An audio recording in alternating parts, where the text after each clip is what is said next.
Voilà, on va regarder le classement réactualisé à la fin de cette troisième journée du tournoi Destination. Mathieu vous le disait, tout est relancé pour l'équipe de France dans ce tournoi qui n'a toujours pas lâché son trophée.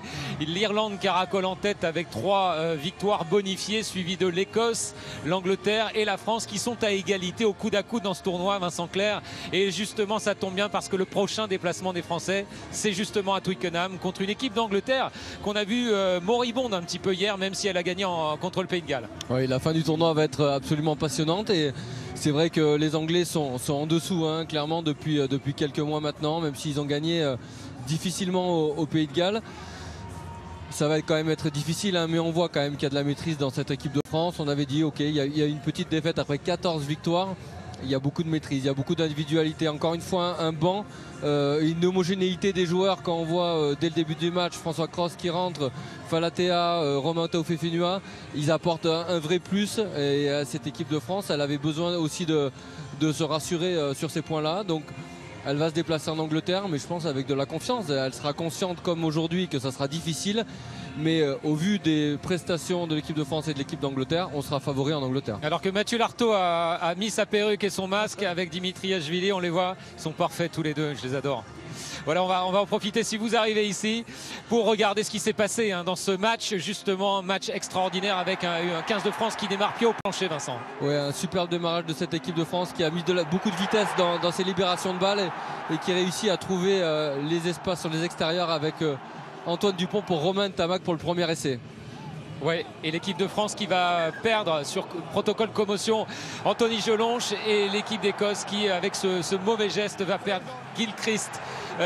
Donc qui est comme d'un carton rouge. Ce match est full. Les Français en profitent immédiatement pour concrétiser cette supériorité numérique. Il est très réaliste sur cette première mi-temps avec ballon de récupération, le ballon qui vole jusqu'à l'aile et Romain Ntamak qui décale parfaitement Ethan Dumortier pour son deuxième essai en équipe de France. Et puis il y a ce mauvais geste de Mohamed Aouas avec ce coup de tête et ce carton rouge également. Plus qu'un mauvais geste, c'est un manque de maîtrise, je pense, oui. Trop d'engagement et c'est vrai qu'une tête contre tête, c'est carton rouge. Et là c'est Thomas Ramos qui lit très bien le choix de Finn Russell qui a eu un peu de mal sur le début du match et Thomas Ramos qui l'intercepte pour aller emmener l'équipe de France à 19-0 en début de première mi-temps. Cette première période n'est pas finie, les Écossais reviennent dans le match avec ce dernier essai. On pense que le match va en rester là. En fait, il y a une dernière action qui n'est pas concrétisée par Charles Olivon. 22-7, c'est le score à la pause. Et au retour des vestiaires, les Français subissent la loi des Écossais. Oui, sur la fin de la première mi-temps jusqu'en milieu de deuxième mi-temps, c'est l'Écosse qui a eu le ballon et qui nous a imposé 7 temps de jeu. Ils ont réussi à gagner leur duel et ils nous ont mis sous pression pour aller marquer des essais et revenir à seulement 4 points de l'équipe de France. C'est Finn Russell ici qui va trouver l'intervalle et marquer un essai. C'est vrai qu'ils ont tenu le ballon, mis l'équipe de France en difficulté.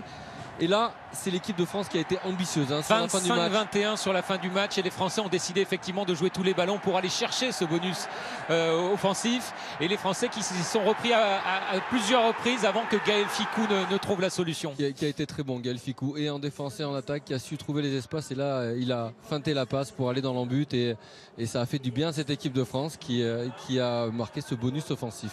Voilà, c'est terminé pour aujourd'hui. Troisième journée qui se termine très bien pour le 15 de France. Victoire 32-21 contre l'Écosse. On était ravis de passer